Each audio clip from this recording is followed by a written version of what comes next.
The foreign minister, Park Jin, arrived here in Istanbul on Friday, where he also met the Turkish president, Recep Tayyip Erdogan. He's on a 3-day visit to Türkiye, where he also met the Turkish foreign minister, Hakan, Fidan, to discuss bilateral relations and current regional and global developments. I think it's important to remind our audience that political relations between Turkey and South Korea were established in 1949, and bilateral relations were upgraded to a strategic partnership level in 2012. Now, Andrew, how has the relationship between South Korea and Turkey been over the past few years, especially under the leadership of President Erdogan?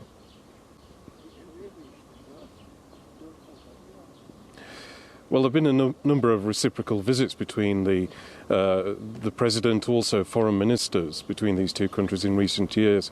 As I've said, these two countries, they're thousands of kilometres away from each other, but they have very close relations because of a shared history. You heard it talked about during that press conference there about the fact that there was a Turkish brigade that was part of the UN troops in the Korean War in the early 1950s that went and took part in that war.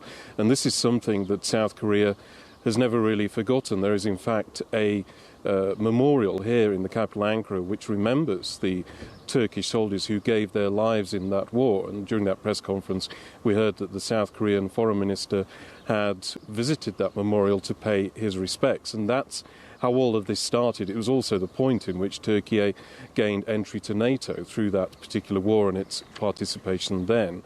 But since then, that's been the sort of the bedrock, the solid foundation, I suppose you could say, of the relations between these two countries, and it's grown from that. There have been a lot of reciprocal visits. They're also involved in this organisation called MIKTA, which was developed through the United Nations. It's sort of a group of middle-ranking powers, if you like, I suppose you could say, involving countries like Indonesia and Mexico from all different parts of the globe.